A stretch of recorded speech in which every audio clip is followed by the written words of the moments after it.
சண்முகபரணி சீரியல்ல இப்போ ஒரு அட்டகாசமான எபிசோட் வந்திருக்கு. சண்முகத்துக்கு மிகப்பெரிய புதையல் கிடைச்சிருக்கு. மிஸ் பண்ணாம ஃபுல் வீடியோவும் கேளுங்க. அதுக்கு முன்னாடி இந்த வீடியோ பிடிச்சிருந்துச்சுன்னா லைக் பண்ணிட்டு பாருங்க. ரொம்ப பிடிச்சிருந்துச்சுன்னா நம்ம சேனலுக்கு சப்ஸ்கிரைப் பண்ணி கண்டினியூஸாக ஆதரவு தாங்க. சண்முகம் மட்டும் பைக்கில் வந்துட்டு இருக்காங்க. அப்போன்னு பார்த்து பரணி நினச்சி பார்த்துக்கிட்டே இருக்காங்க. யாரும் குடியிருந்த வீட்டுக்கு இப்படியெல்லாம் ஒரு விஷயம்லாம் பண்ணுவாங்களா? அதுவும் அடமானத்துக்கெல்லாம் வைப்பாங்களா? அவன்கிட்ட இருக்கிறது கோடிக்கணக்கான ரூபா சொத்தெல்லாம் இல்லை, அந்த வீடு மட்டும்தான். அது ஒரு 25 லட்ச ரூபா பெறும். எனக்காக அந்த வீட்டையும் இழந்திருக்கானா? எவ்வளோ பெரிய விஷயம். அப்போல்லாம் நம்ம எப்படியெல்லாம் நடந்துக்கிட்டோம் சண்முகம். உன் காசெல்லாம் எனக்கு தேவையே இல்லை.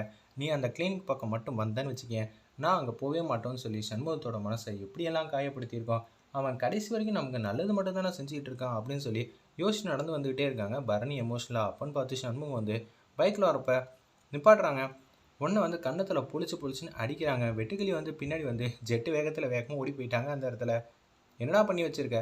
என்னல்ல ரோடுன்னு கூட பார்க்காம இப்படி அடிச்சிட்டு இருக்க, இது கொஞ்சமாக நியாயமாக இருக்கா அப்படின்னு சொல்லி முடித்தோன்னே ஃபீல் பண்ணி கதறி கதறி அழுகுறாங்க. அந்த இடத்துல நம்ம பரணி, அடி வாங்கினது நான் பேசாமல் நின்றுட்டுருக்கேன், அடித்தே நீ இது மாதிரி பண்ணிகிட்டு இருக்க, நான் உனக்கு என்னடா பண்ணி வச்சேன்?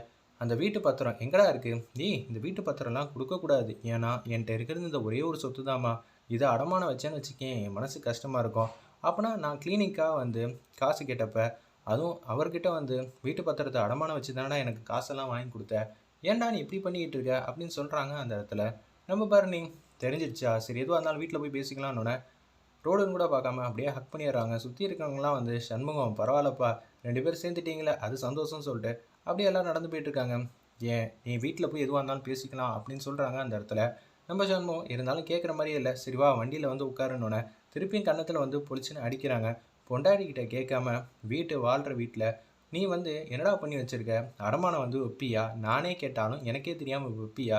தொலைச்சின்னு திருப்பி கன்னத்தில் பொழிச்சுன்னு அரைஞ்சிட்டு அப்படியே போகிறாங்க. இது எல்லாத்தையும் வெட்டுக்கிளி தூரத்துலேருந்து பார்க்குறாங்க.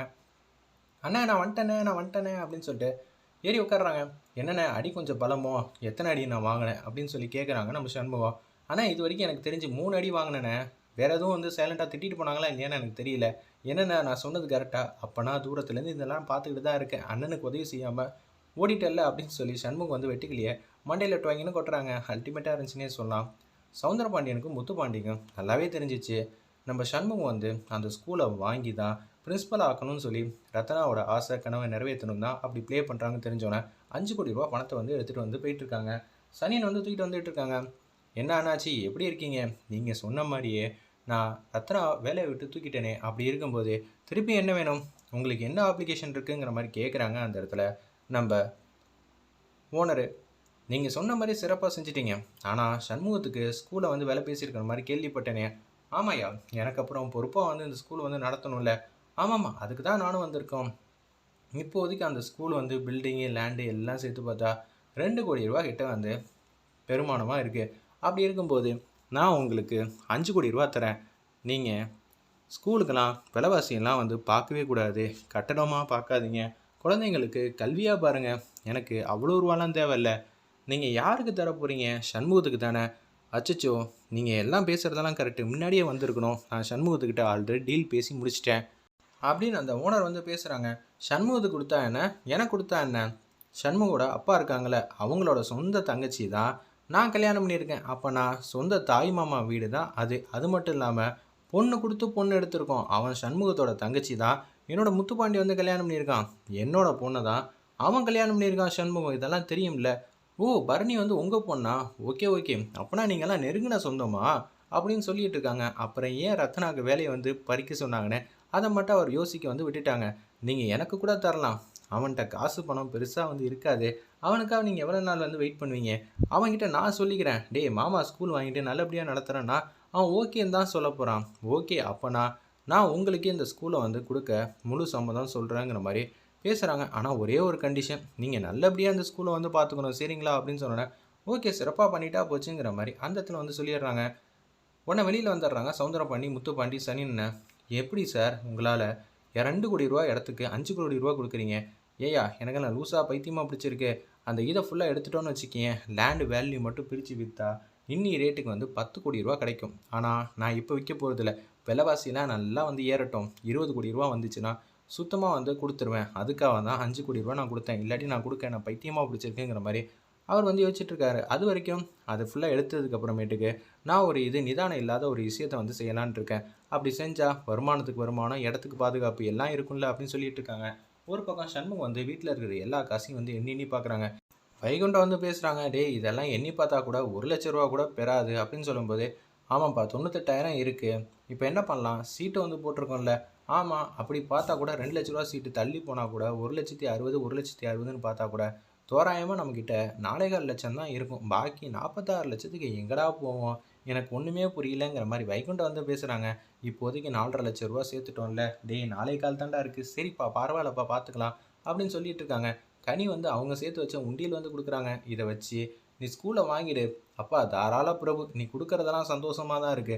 அவனுக்கு இது மாரி லட்ச உண்டியல் வந்தா கூட பத்தாது கனி அப்படின்னு சொல்றாங்க. அம்புட்டு காசுக்கு நான் எங்கண்ணா போவேன்? அப்படின்னு சொல்லி கனி வந்து ஃபீல் பண்றாங்க. அப்ப நான் வாங்க முடியாதாண்ணே? நீ குடுத்த காசெல்லாம் தின்பண்டம் சாப்பிடாம அப்படியே இதில சேர்த்து சேர்த்து வந்திருக்கண்ணே.